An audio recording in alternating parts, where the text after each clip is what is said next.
أعوذ بالله من الشيطان الرجيم بسم الله الرحمن الرحيم ألم تر إلى الذين نهوا عن النجوى ثم يعودون لما نهوا عنه ويتناجون بالإثم والعدوان ومعصية الرسول۔ سورۃ المجادلہ کا درس جاری تھا۔ مدنی صورت تھی اور نزول کے اعتبار سے اس کا نمبر 105 سورہ منافقون کے بعد نازل ہوئی ہے۔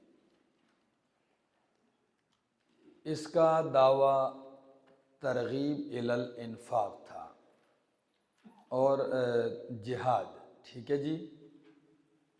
اور یہ تقریباً 4 صورتیں تھیں جو صورت حدید کے دوسرے دعوے پر متفرع ہو رہی تھی، اور اس صورت کے اندر ایک خلاصے میں یہ بات تھی کہ یہ لفظ علم کے ذریعے قواعد ذکر کیے جا رہے ہیں۔ کس کے ذریعے؟ لفظ اور یہ صورت میں تقریباً میرے خیال سے 3 دفعہ آ رہا ہے، ٹھیک ہے جی۔ اور ہر ایک دفعہ یہاں سے ایک نئی بات شروع ہوگی لفظ علم سے۔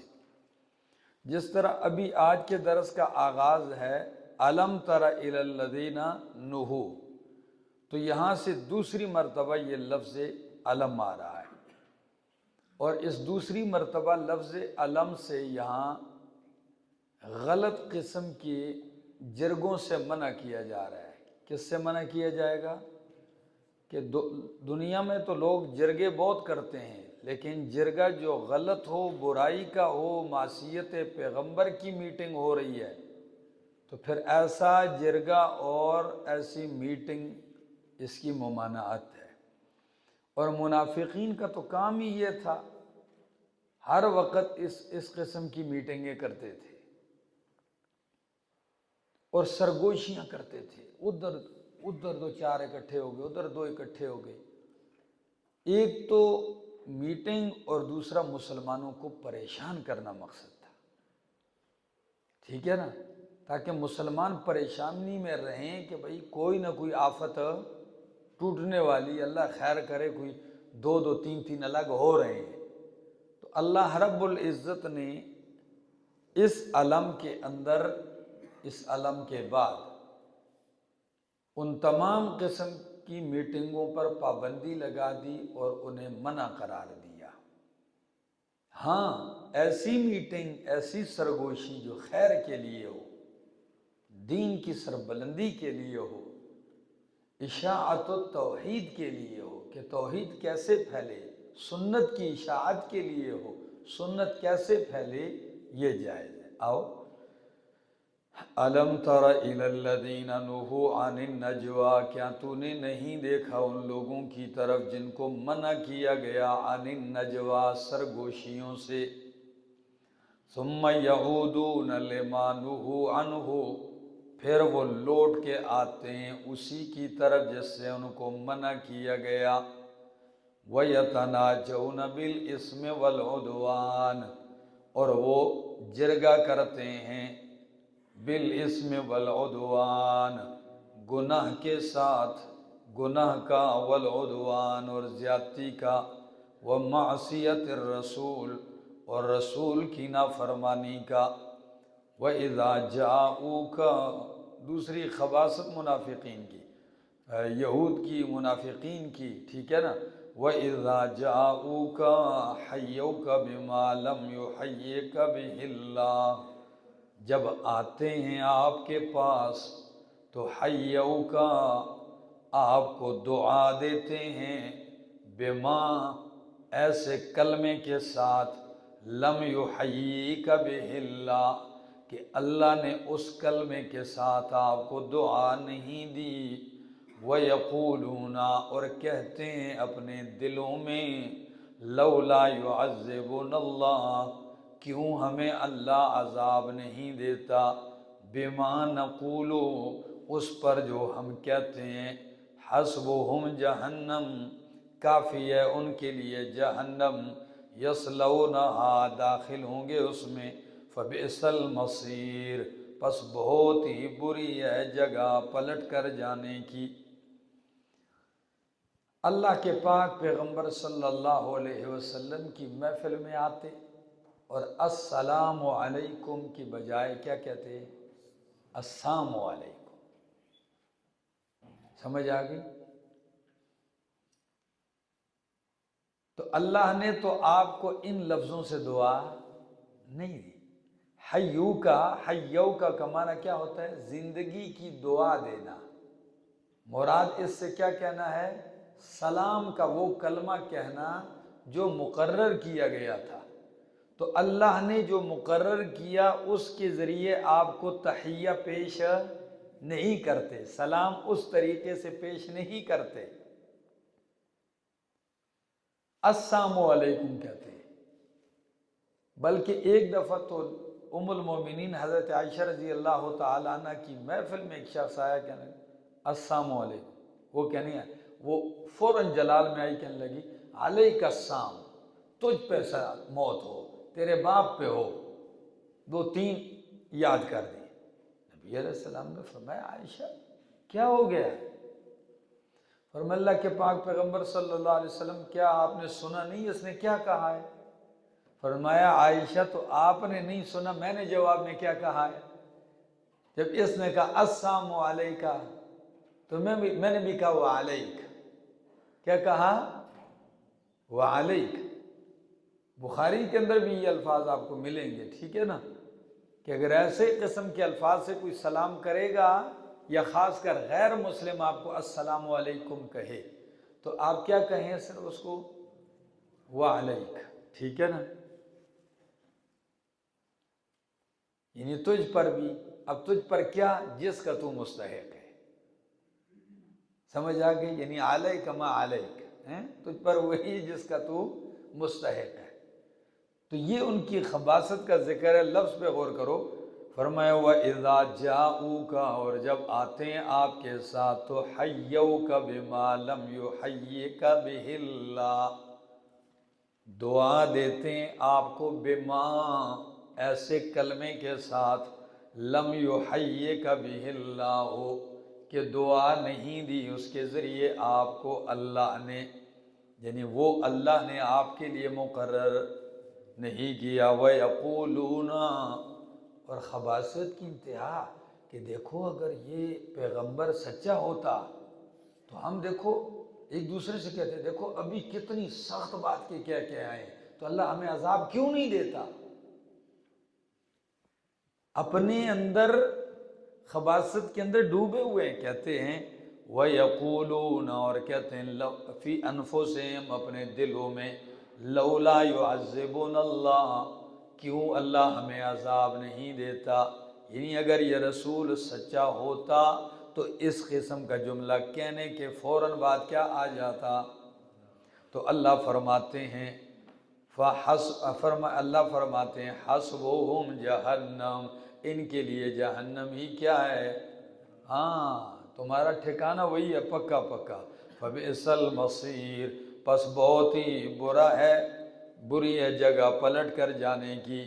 یا ایہا الذین آمنوا اذا تناجیتم فلا تناجوا بالاثم والعدوان، منع کر دیا تھا اوپر میٹنگوں سے تو اجازت دے دی۔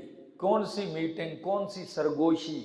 سرگوشی کا مطلب ہے جو 4 آدمی سر جوڑ کے بیٹھیں اور مشورہ کریں، ٹھیک ہے نا، مخفی۔ تو فرمایا اے ایمان والو اذا تناجیتم، جب تم سرگوشی کرو تو فلا تناجوا بالاثم والعدوان، تو نہ سرگوشی کرو بالاسم، گناہ کی، والعدوان، اور زیادتی کی، ومعصیت الرسول، اور رسول کی نافرمانی کی۔ یہ تینوں قسم کی میٹنگیں اور مشورے سرگوشیاں کیا ہیں؟ منع ہے۔ اچھا تو پھر کرنا کیا ہے؟ وَتَنَاجَوْا بِالْبِرِّ وَالتَّقْوَى، وَتَنَاجَوْا، اور سرگوشی کرو بالبر نیکی کی والتقوی اور تقوی کی۔ علامہ آلوسی فرماتے ہیں اے بے اشاعت التوحید والسنہ، سمجھ آ گئی؟ یعنی اللہ کی توحید پھیلانے کے لیے تم سرگوشی کرو، نبی کی سنت پھیلانے کے لیے تم کیا کر سکتے ہو؟ میٹنگ بلا سکتے ہو، مشورہ کرو، 2 4 5 بھائی کیا کرنا چاہیے، کیسی میٹنگ ہونی چاہیے، ٹھیک ہے نا؟ اس قسم کے مشوروں کی اللہ تمہیں اجازت دیتا ہے۔ واتقوا اللہ، اور ڈرو اللہ سے، الذی الیہ تحشرون، وہ ذات جس کی طرف تم اکٹھے کیے جاؤ گے۔ انما النجوى من الشیطان، بے شک بری سرگوشی شیطان کی طرف سے ہے۔ لیحزن الذین آمنوا، اور کس لیے وہ کرواتا ہے بری میٹنگیں؟ تاکہ غمگین کرے اس سے ان لوگوں کو جو ایمان لائے، پریشان کرے ان لوگوں کو جو ایمان لائے۔ وَلَيْسَ بِالضَّارِّهِمْ شَيْئًا، اور نہیں وہ تکلیف دینے والے ایسی میٹنگوں اور مشوروں سے مسلمانوں کو ذرا بھی، الا بِإِذْنِ اللہ، مگر اللہ کے حکم سے۔ وَعَلَى اللَّهِ فَلْيَتَوَكَّلِ الْمُؤْمِنُونَ، اور اللہ ہی پر چاہیے کہ مومن توکل و بھروسہ کریں۔ فرمایا میٹنگ انما النجوى، اب آپ کہیں گے پہلے منع کیا، پھر اجازت دی، پھر نیچے کا انما النجوى من الشیطان، تو ادھر النجوى کے اوپر الف لام لگایا، کیا لگایا؟ اور الف لام عہدی ہے، یعنی ہر قسم کی میٹنگ منع نہیں ہے، وہ معہود میٹنگ منع ہے جس کا اوپر ذکر ہو چکا ہے۔ اور وہ کیا ہے؟ جو ظلم، زیادتی اور معصیت رسول کے لیے لوگ میٹنگیں کرتے ہیں، سرگوشیاں کرتے ہیں، تو اس قسم کی سرگوشی کیا ہے؟ منع ہے۔ ہاں، جو سرگوشیاں شیطان کرواتا ہے، انما النجوى، بری سرگوشی شیطان کی طرف سے ہے۔ اور کیوں کرواتا ہے؟ لیحزن الذین آمنوا، تاکہ پریشان کرے، غمگین کرے ان لوگوں کو جو ایمان لائے۔ تو اس میں وہ بھی آگے نبی علیہ السلام نے فرمایا جب 3 آدمی بیٹھے ہوں تو 2 آدمی سرگوشی نہ کریں آپس میں۔ محفل میں ہم 3 آدمی بیٹھے ہیں، 2 آدمی، تو ظاہر بات ہے تیسرے کے دل میں پریشانی آئے گی۔ کون سی بات ہے جو مجھ سے چھپا کر یہ 2 کان میں خسر بسر کر رہے ہیں؟ شاید میرے ہی کوئی خلاف لگے ہیں، ٹھیک ہے نا؟ تم جب بھی دیکھ لو محفل میں، ہمارے بعض ساتھیوں کو میں کہتا ہوں بھائی یہ خسر بسر نہ کیا کرو، محفل میں بیٹھے ہوئے اور دیکھ بھی رہا ہے آپ کو، ٹھیک ہے نا؟ تو ظاہر بات ہے آپ پریشان ہوں گے، اور اللہ مومن کی پریشانی اور اس کو گوارا بھی نہیں کرتا اور منع کرتا ہے۔ فرمایا یہ سرگوشیاں، بری سرگوشیاں شیطان کی طرف سے ہیں تاکہ غمگین کریں ایمان والوں کو، لیکن وَلَيْسَ بِالضَّارِّهِمْ شَيْئًا، کر لیں، اس سے مومنوں کو کوئی نقصان بھی نہیں دے سکتے، الا بِإِذْنِ اللہ، یعنی تمہیں بھی سمجھا دیا کہ تمہیں بھی ہر بات سے ڈرنے کی ضرورت نہیں ہے، تمہارا اللہ پہ توکل ہونا چاہیے۔ وَعَلَى اللَّهِ فَلْيَتَوَكَّلِ الْمُؤْمِنُونَ، اور اللہ ہی پر چاہیے کہ مومن بھروسہ توکل کریں۔ یہ توکل کس چیز کا نام ہے؟ کیا اسباب بندہ نہ اختیار کرے؟ توکل نام ہے بندہ اسباب ظاہریہ ہوں تو استعمال کرے، اس کے بعد نتیجہ اللہ پہ چھوڑ دے، یہ توکل ہے۔ نبی اکرم صلی اللہ علیہ وسلم کے پاس ایک شخص آیا، اونٹنی باہر کھڑی کی اور اندر آ گیا، نبی علیہ السلام سے فرمایا اونٹنی کا کیا کیا؟ فرمایا توکلت علی اللہ، میں نے اللہ پہ توکل کر کے چھوڑ دیا۔ فرمایا نہیں، ایسے توکل نہیں، جاؤ پہلے اس کو باندھو، باندھنے کے بعد ثم توکل علی اللہ، پھر کیا کر؟ اللہ پہ توکل کر، ٹھیک ہے نا؟ یہ نہیں ہے کہ بندہ اسباب ظاہری استعمال نہ کرے، یہ اللہ نے کیوں پیدا کیے؟ یہ اسی لیے پیدا کیا۔ آپ رات کو دکان کھلی چھوڑ کے آئیں اور تالا بھی نہ لگائیں، اور کیا کیا میں نے؟ ہاں، تو چور بھی توکل کرتے ہوئے سارا کچھ صفایا کر کے لے جائے گا۔ ہاں، تو فرمایا فَلْيَتَوَكَّلِ الْمُؤْمِنُونَ یا ایھا الذین آمنوا، اے ایمان والو، اذا قیل لکم، جب کہا جائے تم سے، تفسحوا فی المجالس، کشادگی پیدا کرو مجلس میں، مجلسوں میں، تو فافسحوا یفسح اللہ لکم، تو کشادگی پیدا کر دیا کرو، اللہ تمہارے لیے کشادگی پیدا کر دے گا۔ وَإِذَا قِيلَ، اور جب کہا جائے کہ انشزوا، اٹھ کھڑے ہو جاؤ، تو فانشزوا، پس کھڑے ہو جایا کرو، چل پڑو۔ یرفع اللہ الذین آمنوا منکم، بلند کرتا ہے اللہ ان لوگوں کو جو ایمان لائے تم میں سے، والذین، اور ان لوگوں کو اوتوا العلم، جن کو علم دیا گیا ہے، درجات، درجوں کے اعتبار سے، واللہ بما تعملون خبیر، اور اللہ اس پر جو تم عمل کرتے ہو خبیر، خبر رکھنے والا ہے۔ آداب مجلس بھی آپ کو سکھا دیے، کیا؟ ہاں، سرگوشیوں کا طریقہ بھی، پھر آداب مجلس۔ جب آپ درس ہو رہا ہے، بیان ہو رہا ہے، پیغمبر کے ساتھ میٹنگ ہو رہی ہے، تو فرمایا جب آپ سے کہا جائے تفسحوا فی المجالس، کشادگی پیدا کرو، تو محفل میں کشادگی پیدا کر دیا کرو، تاکہ باہر آنے والوں کے لیے کیا مل جائے؟ جگہ مل جائے، ٹھیک ہے نا؟ تم کشادگی پیدا کرو گے، اللہ فرماتے ہیں یفسح اللہ لکم، اللہ تمہارے لیے کشادگیاں پیدا کر دے گا۔ کبھی کبھی آپ اندازہ لگائیں چھوٹی چھوٹی باتوں پہ کتنا بڑا اجر مل رہا ہے۔ فافسحوا یفسح اللہ لکم، اللہ تمہارے لیے کشادگی پیدا کر دے گا۔ آخر یہ مجلس کوئی معمولی مجلس تو نہیں تھی، اس میں کائنات کے امام جلوہ افروز ہیں، لوگ آئیں گے، بیٹھیں گے، تو فرمایا کشادگی پیدا کرو۔ فافسحوا کا یہ مطلب نہیں ہے کھل کے بیٹھو، اور جو کسی کو جگہ ملتی ہے تو اس کو بھی کیا کر دو؟ تنگ کر دو، نہیں نہیں بھائی ایسا نہیں۔ آگے، اور جب قاعدہ، جب امیر محفل اور امیر مجلس تمہیں کہے کہ انشزوا، او بھائی آپ چلے جاؤ اور آ جائیں، آپ کھڑے ہو جاؤ، جگہ دے دو آ جائیں، تو ناراض ہونے کے بجائے فانشزوا، اٹھ کھڑے ہو جایا کرو۔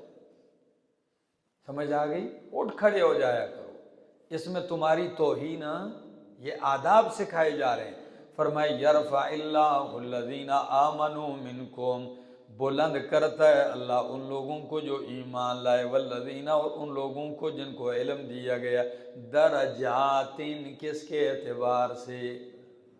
یرفع اللہ مضارع ہے، یعنی اللہ بلند کرتے رہتے ہیں درجے اہل علم کے، اللہ درجے بلند کرتے رہتے ہیں۔ تو معلوم ہوتا ہے اہل علم کا درجہ ایک دفعہ نہیں بلند ہوا، جتنا اس کا علم اور محنت بڑھتی جاتی، عمر گزرتی ہے، درجے کیا ہوتے جاتے ہیں؟ بڑھتے جاتے ہیں۔ وہ کام کرتا ہے، اللہ اس کے درجے اتنے ہی بلند کرتا جاتا ہے، ٹھیک ہے نا؟ لیکن یہ کام والے، ایک بندہ کام ہی نہ کرے، فارغ ہو گیا، قرآن سیکھا، اس کے بعد پکا نہ قرآن کو ہاتھ لگایا اور نہ ہی کوئی ارادہ ہے، ٹھیک ہے نا؟ نہیں میرا دوست، سیکھو، کوشش کرو کہ آپ سے آگے خیر پھیلے، اور تم قبولیت کے لمحات میں ہو، اپنے لیے اپنے مطالبے رب سے منواؤ، آج نہیں منواؤ گے، اب نہیں منواؤ گے، کب منواؤ گے؟ ان قبولیت کی گھڑیوں میں اپنے اللہ سے معاہدے کرو کہ اللہ میں ایک راہ پہ، ایک ڈگر پہ چل پڑا ہوں، اللہ اب مجھے توڑ لے جا، میں نے اس راستے کا انتخاب کیا ہے اللہ، راستے لاکھوں راستوں کو رد کر کے اس راستے کو چنا ہے اللہ، اور اسی راستے میں ساری رکاوٹیں آ رہی ہیں، بے حیائی کے راستے میں کوئی رکاوٹ نہیں، تو اللہ مجھے ہمت دے، طاقت دے، توفیق دے، میرے راستے ہموار کر، پھر دیکھنا آپ کے اللہ کام لیتا ہے کہ نہیں لیتا۔ ہماری نیت ہی کے اندر فطور ہوتا ہے کہ بھائی نہ ہم نے کام کرنا ہے، ٹھیک ہے، ہو گیا، ٹھیک ہے۔ آپ دیکھ لیں جتنے ائمہ اور خطبہ مساجد کے ہوتے ہیں، جو امام اور خطیب مسجد کا محنت نہیں کرتا اور اس کے دل میں وہ جیل مقتدی ہیں، ٹرخاؤ ان کو، بس ہیں وقت گزارو بھائی۔ کبھی کبھی کسی امام سے کسی نے پوچھا کدھر جا رہے بڑی جگہ، کہتا ہے زموتا غیان کا تبارکم، مقتدیوں کو بیل کہتا ہے، وہ کہتا ہے کدھر داندہ ہوتا تلا کارواں۔ تو جب اس قسم کی نیت امام کی ہوگی کہ وہ مقتدیوں کو گائے اور بیل کہے کہ میں ان کو نیچے اوپر کر کے آ جاؤں، تو آپ کا کیا خیال ہے ان کے دل میں کیا آئے گا؟ دل کو دل سے راہ ہوتی ہے۔ لیکن جب ایک امام راتوں کو کڑواہٹ برداشت کرے، محنت کرے، احادیث چنے، قرآن کی آیتوں سے مضامین منتخب کرے، اپنے آپ کو کھپائے، پھر دل میں یہ خیال کرے کہ اللہ میں جا رہا ہوں ایک مسند پر بیٹھنے کے لیے، اللہ ان لوگوں کے دلوں کے برتن بھی سیدھے کر دے، یہ آئے ہیں ان کو سننے کی کامیابی دے اور توفیق دے، خیر دے، اور اللہ مجھے سمجھانے کی توفیق دے دے۔ اس کے بعد پھر آپ جاؤ گے، مجمع آپ سے پہلے آ کے بیٹھا ہوگا، آپ کے منہ کی طرف دیکھیں گے یہ کون سے پھول جڑتا ہے، آپ کے منہ کے انتظار میں ہوں گے کہ یہ جملہ کہے، سب ایسے نیچے بیٹھے ہوں گے کہ آپ کے ایک ایک جملے کو کیچ کرنے کے لیے۔ اور اگر یہ نہیں ہوگا تو آپ آئیں گے، آدھا پونا گھنٹہ آپ کی تقریر گزر جائے گی جنات کے آگے، سر سپیکر لگا ہوگا، سامنے ایک دو بابے جو اذان دینے والے ہوتے ہیں وہ بیٹھے ہوں گے، ٹھیک ہے نا، ان کی مجبوری ہوگی۔ اس کے علاوہ لوگ کب آئیں گے؟ جب آپ کی تقریر شریف کیا ہو جائے گی؟ ختم ہو جائے گی، لوگ اس وقت آ جائیں گے، اور سلام پھیرتے ہی لوگ چلے جائیں گے۔ کیوں؟ اہتمام نہیں، آپ کا اہتمام نہیں ہے تو اس کا اثر بھی ایسا ہی پڑتا ہے۔ خوب میں آپ لوگوں سے کہتا ہوں اگر کرنا ہے کوئی کام پھر محنت کرنی پڑے گی۔ حنا رنگ لاتی ہے پس جانے کے پاس بعد، مہندی میں رنگ تب آتا ہے پہلے اس کا رگڑا نکلتا ہے، خوب پستی ہے، اس کے بعد اس کا رنگ نکلتا ہے، ٹھیک ہے نا؟ ہاں، مٹا دے اپنی ہستی کو اگر کچھ مرتبہ چاہیے، کہ دانہ خاک میں گل و گلزار ہوتا ہے۔ سمجھ آ گئی؟ اپنے آپ کو پہلے کھپاؤ گے، اس کے بعد پھر نکھرو گے۔ اگر پہلے دن ہی سے کہو گے، پہلا درجہ نہ ہوئے بندے نے، پہلا درجہ نہ پڑھا ہو، اور وہ پروٹوکول مانگے شیخ الحدیث والا، شیخ التفسیر والا، اپنا آپ کو سمجھے نہیں، پہلے مٹاؤ، اللہ خود بلندیاں دے گا۔ من تواضع للہ رفعہ اللہ، تجھے اپنے آپ کو اٹھانے کی ضرورت نہیں ہے، تو صرف مٹانا چاہ، اٹھانے والا جب اٹھائے گا تجھے پھر دیکھ لینا دنیا نیچے گراتی جائے گی اور تو بلندی کی اوپر چڑھتا جائے گا۔ جتنی دنیا کی ہوائیں مخالف ہوں گی، اللہ کی قسم تیری اڑان میں اتنی ہی اونچائی آئے گی۔ تندی یہ باد مخالف سے نہ گھبرا اے عقاب، یہ تو چلتی ہے تجھے اونچا اڑانے کے لیے، تو اور اڑے گا۔ وقد جربنا ذالک مرارا۔ آگے جی، اللہ فرمایا یرفع اللہ الذین آمنوا منکم، اللہ بلند کرتا ہے ان لوگوں کو جو ایمان لائے تم میں سے، والذین اوتوا العلم، اور وہ لوگ جن کو علم دیا گیا، علم سے مراد علم قرآن و سنت۔ فرمایا واللہ بما تعملون خبیر، اور اللہ اس پر جو تم عمل کرتے ہو خبیر، خبر رکھنے والا ہے۔ عطا ابن ابی رباح، رنگ دیکھو تو جیسے میری داڑھی کالی، آنکھ میں بھی فرق، صورت بھی خوبصورتی کوئی نہیں ہے، بال بھی حد درجہ گنگرالے، اور مکہ کے غلام تھے ایک عورت کے، آدھا دن اس خاتون کی ڈیوٹی کرتے اور آدھا دن جا کے علم حاصل کرتے۔ پھر اس خاتون کو پتا چلا کہ اتنا محنتی یہ بندہ لگا ہوا ہے، میری مزدوری بھی کرتا ہے، پھر اپنی تعلیم بھی حاصل کرتا ہے۔ اس خاتون نے اس کے اس حرص علی العلم کو دیکھا، فرمایا جا آزاد ہے، آزاد کر دیا۔ یہ اور وقف ہوئے، اور چلتے چلتے اللہ نے اس کالے رنگ کے غلام کو، ناک بھی پسی ہوئی، 6 قسم کے عیوب لکھے ہیں ان کی صورت میں خالی، محدثین نے، ٹھیک ہے، لیکن محنت کا دروازہ کھلا ہے، میدان کھلا ہے، محنت کی، اللہ نے مکۃ المکرمہ کا مفتی اعظم بنا دیا، اور اس مقام پہ فائز ہوئے۔ اللہ، حیران رہ جاتا ہوں۔ بادشاہ خلیفہ آ رہا ہے، طواف کر رہا ہے، سمجھ آ رہی؟ تو اس وقت کے خلیفہ بھی خلیفہ ہوتے تھے، طواف کر رہا ہے، دائیں بائیں دیکھتا ہے، کسی سے پوچھتا ہے، یار بندہ اہل علم مفتی عام ہے، اتنا بادشاہ خلیفہ ہے، یہاں کا کون عالم ہے؟ تو انہوں نے اشارہ کیا، وہ حرم میں بیٹھے ہوئے وہ ہے۔ خلیفہ کے ساتھ دو بیٹے بھی تھے، جب انہوں نے دیکھا تو وہ بیچارہ نماز پڑھ رہا ہے، اور پیچھے ایک بہت بڑا مجمع اس کے بیٹھا ہوا ہے، بادشاہ بھی احرام میں ہے، بیٹے بھی جا کے پیچھے بیٹھ گئے۔ اب حضرت صاحب سلام پھیرے تو ملاقات ہو، جو انہوں نے سلام پھیرا، مجمع سارا اوپر آیا، بادشاہ بھی آگے بڑھا، دو زانو بیٹھ کے مصافحہ کیا، السلام علیکم۔ وعلیکم السلام۔ کہنے لگے جی میں بادشاہ خلیفہ ہوں۔ اچھا، حکم، کیا فرمانا ہے؟ بادشاہ کہنے لگے کوئی مسائل کا سوال پوچھنا ہے، بادشاہ بھی علم رکھتا ہے، بادشاہ مسئلہ پوچھتا ہے ادھر سے، جب بولتا ہے تو یوں لگتا ہے کتاب و سنت کا دریا معجزن ہو گیا ہے، گفتگو کا ایک انداز ہے، بادشاہ حیران و پریشان ہے، گفتگو کی، بیٹے بھی بیٹھے ہوئے ہیں بادشاہ کے۔ آخر میں بادشاہ کہنے لگا اجازت ہے؟ کہنے لگا السلام علیکم، جائیے۔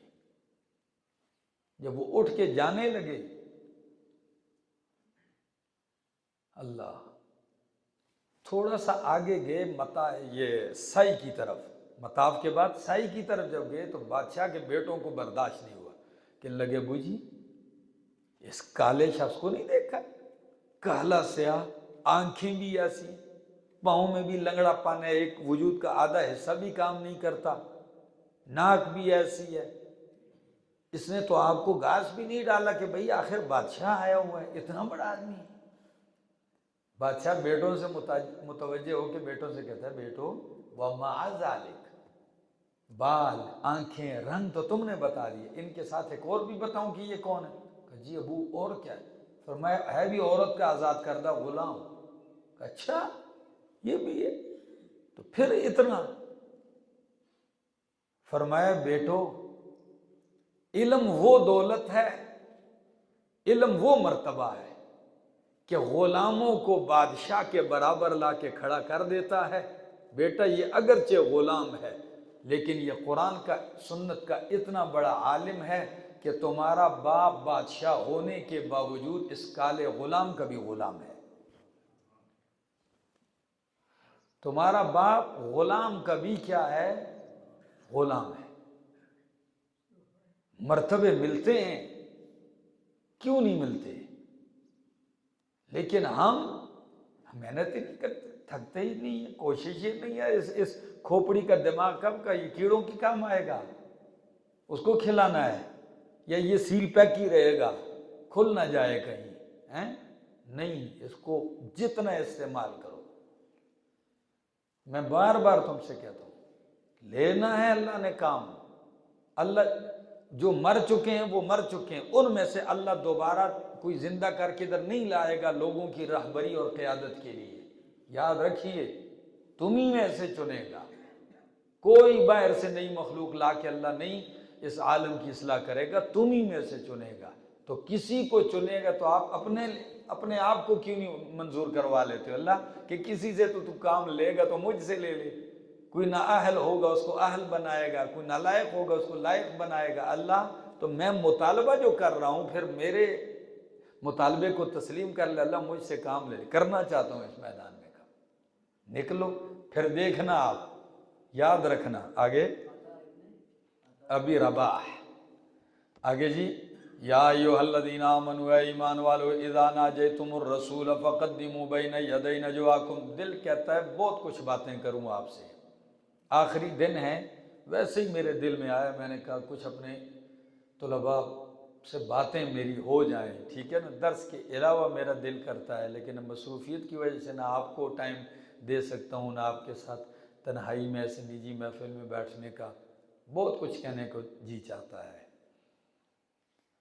یا ایھا الذین آمنو، اے ایمان، دنیا میں ہر آدمی ایک سرمایہ کماتا ہے، کاروبار کرتا ہے، اور اپنی کھیتی فصل کو دیکھ کے خوش ہوتا ہے، ٹھیک ہے نا۔ تو میرا کیا کاروبار ہے؟ تم میرا کاروبار ہو، سمجھ آ گئی؟ تم میرا کاروبار ہو، تم میرا سرمایہ و دولت ہو، تم بڑھو گے، کام ہوگا، مجھے پہچانو نہ پہچانو، میں تمہیں بھول جاؤں نہ بھی پہچانوں گا، لیکن تم میرا صدقہ جاریہ ہو جاؤ گے، سمجھ آ گئی؟ یہ تو تب پتہ چلے گا کہ محشر کے میدان میں اعمال نامے کھلیں گے اور رب کیا دے، ٹھیک ہے نا۔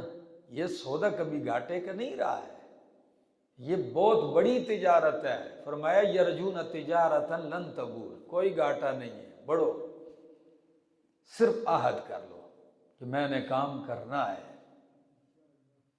اور آپ کو پتہ ہے دنیا میں لوگ کہتے ہیں نام ہو جائے میرا، کہتے ہیں کہ نہیں، کون نہیں چاہتا؟ ہر آدمی نام چاہتا ہے، لیکن میں کہتا ہوں کام کرو کہ کام ہو جائے، یہ نہ کہو کہ نام ہو جائے۔ کیوں؟ کام کرو گے تو کام بھی ہو جائے گا اور نام بھی ہو جائے گا، اور اگر سے نام کا سوچو گے، نام تو ہو جائے گا پر کام نہیں ہوگا۔ سمجھ آ گئی؟ آگے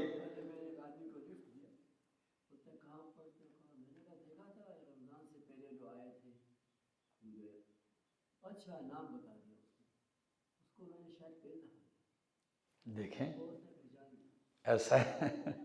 یا ایھا الذین آمنو، اے ایمان والو، اذا ناجیتم الرسول، جب تم سرگوشی کرو رسول سے، فقدموا بین یدی نجواکم صدقۃ، پس پیش کرو اپنی سرگوشی سے پہلے صدقہ، قدموا آگے کرو، بین یدی نجواکم، کس سے پہلے؟ اپنی سرگوشی سے پہلے، صدقۃ صدقہ، ذالک خیر لکم، یہ بہتر ہے تمہارے لیے، واطہر، اور زیادہ صفائی اور ستھرائی کا سبب ہے، فإن لم تجدوا فإن اللہ غفور الرحیم، پس اگر تم نہ پاؤ، طاقت نہ رکھو، تو بے شک اللہ بخشنے والا مہربان ہے۔ منافقین کی خباثتوں کے اندر ایک خباثت یہ بھی تھی کہ آپس میں کہتے ہیں یہ مسلمان نبی علیہ السلام کے پاس کھڑے ہوتے ہیں، سنتے ہیں باتیں، اس طرح کرو کہ ان کو قریب نہ آنے دو۔ اب ان کو کیسے قریب نہ آنے دیں؟ یہ سب الگ الگ میٹنگ کر لی، جب بھی نبی علیہ السلام نماز ہوئی یا کوئی ایسی، آپ سے بات کرنی ہے، نبی علیہ السلام کو الگ کر دیا، ٹھیک ہے نا، لگا رہا خام خواہ کی بات بنا کے، ٹھیک ہے نا، تاکہ دوسرے مسلمان آپ سے مل نہ سکے اور آپ سے اپنی کوئی خلوت کی بات نہ کر سکے۔ دوسرا پھر تیار رہتا، وہ الگ کر کے وہ شروع ہو جاتا۔ تیسرا، تو مومن وہ تو بیچارے اس چیز کو دیکھتے تھے کہ بھائی چل نبی علیہ السلام کیا ہیں، مصروف ہیں، فلاں نے کونے میں کھڑا کیا، فلاں نے الگ جگہ، ٹھیک ہے جی بھائی میری ذاتی رائے، آپ پیچھے جو میں الگ بات کرتا ہوں۔ اللہ تو چونکہ دلوں کے راز جانتا ہے، اللہ نے فرمایا پھر ایسا کرو، میرے پیغمبر سے اگر سرگوشی کرنی ہے نا تو سرگوشی سے پہلے صدقہ کرو گے۔ کیا کرو گے؟ ہاں، مزہ تو آئے نا۔ جس نے بھی سرگوشی کرنی ہے میرے پیغمبر سے تو وہ سرگوشی سے پہلے کیا کرے؟ اب جو ہوگا مخلص وہ تو صدقہ نہیں، وہ تو کہے گا جو جان بھی مانگنی لگتی ہے تو لگا دوں گا، ہیں وہ تو کرے گا، لیکن جو ہوگا منافق تو ہو جائے گا پیچھے، دنیا پرست ہے نا۔ تو یہ اللہ رب العزت نے ان کو دفع کرنے کے لیے ان کی شر کو یہ حکم جاری فرمایا، سمجھ آ گئی ہے؟ لیکن چونکہ اس میں بعض نادار مسلمانوں کے لیے بھی پریشانی بنتی تھی تو اللہ رب العزت نے جلدی ہی اس میں کیا کر دی ہے؟ تخفیف فرما دی۔ کیا فرما دی؟ تخفیف۔ اور تخفیف یہی ہے، یہ نہیں ہے کہ اگر پیغمبر سے اب میٹنگ کرنا چاہتے ہو تو میٹنگ سے پہلے اگر آپ کو صدقہ دے دو، منع اب بھی نہیں تھا، مطلب ہے یہ نہیں، ابھی تو نبی علیہ السلام دنیا سے رخصت ہو گئے ہیں، یعنی اس حکم میں تخفیف کے بعد بھی یہ مقصد نہیں ہے کہ اب صدقہ کرنا منع ہے، اس وقت پھر بھی اگر کوئی مومن صدقہ کر کے میٹنگ کرنا چاہتا ہے تو اچھی بات ہے، بری نہیں ہے۔ ٹھیک ہو گیا؟ فرمائے یا ایھا الذین آمنوا، اے ایمان والو، اذا ناجیتم الرسول، جب تم سرگوشی کرو رسول سے، فقدموا بین یدی نجواکم، تو آگے بھیجو، یعنی پیش کرو اپنے صدقے، اپنی سرگوشی سے پہلے صدقۃ صدقہ، ذالک خیر لکم، یہ بہتر ہے تمہارے لیے، واطہر، اور زیادہ ستھرائی ہے تمہارے مالوں کے لیے، فإن لم تجدوا فإن اللہ غفور رحیم، اشفقتم ان تقدموا بین یدی نجواکم، کیا تم ڈر گئے ہو اس بات سے کہ تم آگے کرو اپنی سرگوشی سے صدقات، اس بات سے ڈر گئے ہو کہ پیغمبر سے سرگوشی میٹنگ سے پہلے کیا کرنا پڑتا ہے؟ صدقہ دینا پڑتا ہے۔ فرمایا فَإِذْ لَمْ تَفْعَلُوا، پس جب تم نہ کر سکے، وَتَابَ اللَّهُ عَلَيْكُمْ، اور اللہ نے مہربانی کی تم پر، یعنی تخفیف کر دی، تو اب کیا کرو؟ فَأَقِيمُوا الصَّلَاةَ وَآتُوا الزَّكَاةَ، نماز قائم کرو، زکوٰۃ دیتے رہو، اللہ اور اس کے رسول کی اطاعت کرو، وَاللَّهُ خَبِيرٌ بِمَا تَعْمَلُونَ، اور اللہ خبردار ہے اس پر جو تم عمل کرتے ہو۔ الم تر الی الذین تولوا قوما، کیا تو نے نہیں دیکھا، تیسری مرتبہ لفظ علم آیا، ٹھیک ہے جی، اور یہاں سے ایک نئی بات شروع کرتے ہیں۔ فرمایا الم تر الی الذین تولوا قوما، کیا تو نے نہیں دیکھا ان لوگوں کی طرف جنہوں نے دوستی کی ہے، قوما، اس قوم سے، غضب اللہ علیہم، جن پہ اللہ نے غضب کیا ہے، وما ہم منکم ولا منہم، اور یہ دوستی کرنے والے نہ تم سے ہیں، ولا منہم، اور نہ یہ ان سے ہیں، کافروں سے، ویحلفون علی اللہ الکذب، اور اٹھاتے ہیں قسمیں اللہ پر جھوٹ کی، کیسی قسمیں اٹھاتے ہیں؟ اللہ پر جھوٹی قسمیں اٹھاتے ہیں، وہم یعلمون، اور وہ جانتے ہیں۔ منافقین کی یہ عادت رہی کہ ادھر نبی علیہ الصلوۃ والسلام مومنین کی مجلسوں میں بیٹھ کر ایمان کے دعوے کرنا، ادھر جا کے یہودیوں سے جو ہر وقت مسلمانوں کے خلاف برسر پیکار ہیں، سازشوں میں ہیں، ان سے دوستیاں کرتے۔ تو اللہ نے اس کے اوپر سخت تنبیہ نازل کی، فرمایا ایسی قوم کو نہیں دیکھ رہے ہو جو دوستی اس قوم سے لگاتی ہے جا کر جس پہ اللہ سے کیا، اللہ نے کیا کیا ہے؟ اور یہ صفت یہود کے اندر تھی کہ ان پہ فباءوا بغضب علی، ان پہ اللہ کا غضب ہوا ہے، ٹھیک ہے، کیونکہ مدنی صورت ہے اور وہاں کا یہی ماحول تھا، منافقین ایسے کرتے تھے۔ فرمایا ما ہم منکم، یہ منافق مومنو تم میں سے بھی نہیں ہیں، ولا منہم، اور نہ یہ منافق ان میں سے ہیں۔ سمجھ آ گئی؟ ادھر بھی اپنے آپ کو نہیں کرتے پکا اور نہ ادھر آپ کے ساتھ ہوتے ہیں، بس دونوں طرف چلتے ہیں، مذبذبین بین ذلک، لا الہ ہؤلاء ولا الہ ہؤلاء۔ اور پھر جب آپ کے پاس یحلفون باللہ، تو اللہ کے نام کی قسمیں اٹھاتے ہیں، یحلفون، قسمیں اٹھاتے ہیں کہ جی ہم پکے ہیں، ہم تو تمہارے ساتھ ہیں۔ فرمایا آگے اعد اللہ لہم عذابا شدیدا، تیار کر رکھا ہے اللہ نے ان کے لیے سخت ترین عذاب، انہم ساء ما کانوا یعملون، بے شک بہت ہی برا ہے جو وہ کرتے ہیں، اتخذوا ایمانہم جنتا، بنا لیا انہوں نے اپنی قسموں کو ڈھال، اپنی قسموں کو کیا بنا لیا؟ ڈھال کس کو کہتے ہیں؟ ایک ہاتھ میں تلوار تو دوسری میں بچاؤ کے لیے جو چیز ہوتی ہے چمڑے کی یا لوہے کی، اس کو کیا کہتے ہیں؟ ڈھال کہتے ہیں۔ وہ کس لیے ہوتی ہے؟ بچاؤ کے لیے، دشمن کے وار سے بچاؤ کے لیے۔ انہوں نے ڈھال کس چیز کو بنایا ہے؟ آسان کام ہے، کام الٹے کرو اور بچاؤ کے لیے آ کے قسمیں اٹھاؤ۔ تو اللہ کے ناموں کی قسموں کو انہوں نے کیا بنا رکھا ہے؟ ڈال۔ فرمایا اتخذوا ایمانہم، بنا لیا انہوں نے اپنی قسموں کو جنتاً ڈھال، فصدوا عن سبیل اللہ، معنی لازمی کا کرو، پس روک گئے ہیں یہ اللہ کے راستے سے، فلہم عذاب مہین، پس ان کے لیے عذاب ہے رسوا کن۔ لن تغنی عنہم اموالہم ولا اولادہم من اللہ شیئا، ہرگز نہیں کام دے گا ان کو ان کے مال، نہیں کام آئیں گے ان کے مال ان کے، ولا اولادہم اور نہ ان کی اولادیں، من اللہ اللہ سے شیئا کچھ بھی، اولئک اصحاب النار ہم فیہا خالدون، یہی لوگ آگ والے ہیں ہمیشہ رہیں گے اس میں۔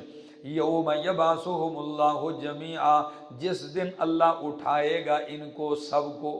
یبعث، بعث کا معنی کیا ہے؟ زندہ کر کے اٹھانا۔ فَيَحْلِفُونَ لَهُ كَمَا يَحْلِفُونَ لَكُمْ، تو یہ قسمیں اٹھائیں گے اللہ کے سامنے بھی، كَمَا يَحْلِفُونَ لَكُمْ، جس طرح یہ تمہارے سامنے تمہارے لیے قسمیں اٹھاتے ہیں۔ ادھر جس طرح منافق تمہیں قسمیں دے دے کہ کیا کرتا ہے، یقین دلاتا ہے کہ شاید یہ نہیں سمجھتے ہیں، فرمایا یہی حالت ان کی محشر کے میدان میں بھی ہوگی۔ سمجھ آ گئی؟ ادھر بھی یہ قسمیں اٹھائیں گے، جس دن اللہ ان کو اٹھائے گا تو یہ ادھر بھی کہیں گے اللہ کی قسم ہم نے شرک، اللہ کی قسم ہم نے کسی کو نہیں پکارا۔ ایک ایک بات کریں گے آگے۔ وَيَحْسَبُونَ أَنَّهُمْ عَلَى شَيْءٍ، اور یہ خیال کرتے ہیں کہ یہ کسی چیز پر ہیں۔ ہاں، یہ منافقت جو کر رہے ہیں تمہیں بھی قسمیں دیتے ہیں ادھر بھی، تو ان کا کیا خیال ہے؟ ان کا خیال ہے کہ ہم علی شیئن، یہ شیئن کس بلا کا نام ہے؟ یہ کہتے ہیں کوئی خیر فائدہ، ہم کس پر ہیں؟ کوئی فائدے پر ہیں، مفاد پر ہیں، کوئی فائدہ ہمیں مل رہا ہے، حالانکہ جھوٹے ہیں، ان کو کوئی خیر اور فائدہ نہیں ہو رہا اس طرح کرنے سے۔ فرمایا یحسبون انہم علی شیئن، یہ خیال کرتے ہیں کہ وہ کسی چیز پر ہیں۔ بعض نے شیئن سے مراد دین بھی لیا ہے، ٹھیک ہے نا، لیکن فرمایا یہ جھوٹے ہیں، کوئی دین مذہب ان کا نہیں ہے۔ الا انہم ہم الکاذبون، خبردار یہی لوگ جھوٹے ہیں۔ استحوذ علیہم الشیطان، غلبہ پا لیا ہے ان کے اوپر شیطان نے، فانساہم ذکر اللہ، پس بلا دیا ان سے اس نے اللہ کا ذکر، اللہ کی یاد ان سے بلا دی۔ اولئک حزب الشیطان، یہی لوگ شیطان کا لشکر ہیں۔ کس کا لشکر ہیں؟ شیطان کا لشکر ہے۔ الا، خبردار، ان حزب الشیطان هم الخاسرون، بے شک شیطان کا لشکر ہی خاسرون، کیا اٹھانے والے ہیں؟ خسارہ اور تاوان اٹھانے والے ہیں۔ ان الذین یحادون اللہ ورسولہ، بے شک وہ لوگ جو مخالفت کرتے ہیں اللہ اور اس کے رسول کی، فرمایا اولئک فی الاذلین، یہی لوگ ذلیل ترین لوگوں میں ہیں۔ یہی لوگ کس میں سے ہیں؟ اذلین، ذلیل ترین لوگوں میں سے ہیں۔ کتب اللہ، مقرر کر دیا، لکھ دیا ہے اللہ نے، کیا لکھا ہے؟ کہ لأغلبن انا ورسلی، کہ ضرور بضرور میں اور میرے رسول ہی غالب آئیں گے۔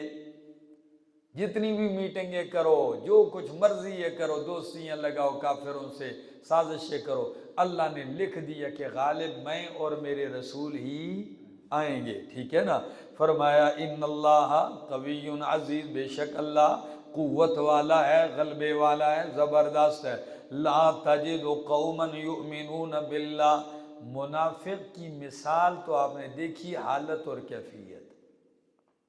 اب مومن مخلص کی تعریف نہ ہو تعرف الاشیاء بازدادها، منافق کی حالت بیان کرنے کے بعد اب مخلص کا تذکرہ بھی سن لو کہ وہ کیسے ہیں۔ فرمایا میرا پیغمبر لا تجد قوما، تو نہیں پائے گا کسی قوم کو، یؤمنون باللہ، جو ایمان لاتے ہیں اللہ پر اور یوم آخر پر، یوادون، کہ وہ دوستیاں کرتے ہوں، من حاد اللہ، اس سے جو اللہ کی مخالفت کرتا ہے، ورسولہ، اور اس کے رسول کی مخالفت کرتا ہے۔ منافق تو ایسا کرے گا، تو مومن کو ایسا کرتے ہوئے نہیں پائے گا۔ وَلَوْ كَانُوا آبَاءَهُمْ، اگرچہ وہ کافر ان کے باپ ہی کیوں نہ ہو، او ابناءہم، یا ان کے بیٹے ہوں، او اخوانہم، یا ان کے بھائی کیوں نہ ہو، او عشیرتہم، یا ان کا کنبہ اور قبیلہ خاندان کیوں نہ ہو۔ فرمایا اولئک کتب فی قلوبہم الایمان، یہی لوگیں لکھ دیا ہے اللہ نے ان کے دلوں میں ایمان۔ فرمایا یہ ہیں وہ لوگ، تو ان کو نہیں پائے گا کہ یہ اللہ کے دشمنوں اور مخالفین سے دوستیاں کرے، چاہے ان کے باپ کیوں نہ ہو، چاہے بھائی کیوں نہ ہو، چاہے بیٹے کیوں نہ ہو، چاہے ان کی برادری اور خون کے رشتہ دار کیوں نہ ہو، یہ ان سے دوستیاں اللہ کی دین کے لیے اب ان کو چھوڑ دیا۔ تو اللہ فرماتے ہیں یہ کام تم نے کیا، اللہ نے ان کے دلوں میں ایمان نقش کر دیا۔ ان لفظوں کو پتہ نہیں کس انداز سے بندہ تعبیر کرے، ٹھیک ہے نا۔ میں تو یہ کہوں گا تم لکھو، تاریخ لکھے صحابہ کو، کوئی اور مومن لکھے، یہ سارے کاغذ اور دفتر تو مٹ جائیں گے، لیکن میرا رب لکھے تو وہ مٹتا۔ ان کے دلوں میں ایمان کس نے لکھ دیا ہے؟ اللہ نے لکھ دیا ہے، اور اللہ کو معلوم تھا کہ ان کا دل ایمان کے لائق ہے، اسی لیے لکھا۔ سمجھ آ گئی؟ اگر اللہ کو یہ نہیں کہ جی بعد میں بدل گئے، اور بعد کا بھی اللہ کو علم تھا۔ یہ غلطی نہ جاننے والے کو تو ہو سکتی ہے، لیکن جس ذات کے لیے ماضی، حال، استقبال سب برابر ہو، اس کے لیے اس کے متعلق یہ گمان کرنا کہ اس شخص کے سینے میں اللہ نے ایمان لکھا جو بعد میں نعوذ باللہ مرتد ہو گیا، سوچ سکتا ہے کبھی؟ نہیں، ٹھیک ہے نا۔ فرمایا کتب اللہ اولئک کتب فی قلوبہم الایمان، یہی لوگ ہیں اللہ نے لکھ دیا ہے ان کے دلوں میں ایمان کو، وَأَيَّدَهُمْ بِرُوحٍ مِّنْهُ، اور اللہ نے تائید کی ہے ان کی، بِرُوحٍ مِّنْهُ، اپنی طرف سے روح کی کے ساتھ۔ مفسرین فرماتے ہیں ان کی تائید اللہ نے اپنی مہربانیوں سے کی ہے، جب ضرورت پڑتی ہے تو مہربانیاں اتار کے اللہ ان کی تائید کرتا ہے۔ یا دوسرے مفسرین کہ روح سے مراد قرآن ہے، کیا ہے؟ تو قرآن ہے، تو اللہ ایسے مخلصوں کی تائید کس سے کرتا ہے؟ تو قرآن صحابہ کی تائید کرتا ہے، صحابہ کو کسی دوسرے شخص کی تائید کی ضرورت نہیں ہے۔ ہاں فرمایا وَيُدْخِلُهُمْ جَنَّاتٍ، اور داخل کرے گا اللہ ان کو ایسے باغات میں کہ بہتی ہیں اس کے نیچے نہریں، خالدین فیہا، ہمیشہ رہیں گے اس میں، رضی اللہ عنہم ورضوا عنہ، یہ اللہ راضی ہو گیا ان سے اور یہ راضی ہو گئے اللہ سے۔ قانون تو یہ ہونا چاہیے تھا کہ یہ پہلے راضی ہوئے اور اللہ بھائی، لیکن اللہ نے کیا کہا؟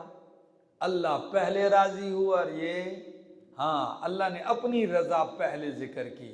اس کی وجہ دیکھو کہ جب یہ رب کی رضا تلاش کر رہے تھے، ٹھیک ہے نا، تو جو عمل انہوں نے کیے اللہ فرماتے ہیں ان کے کردار پر میں ان سے راضی ہو گیا ہوں، اور جو میں ان کو نوازتا رہا تو میری عطا پہ یہ مجھ سے کیا ہو گئے ہیں؟ راضی ہو گئے ہیں۔ فرمایا اولئک حزب اللہ، یہی لوگ اللہ کا لشکر ہیں۔ یہ کس کا لشکر ہیں؟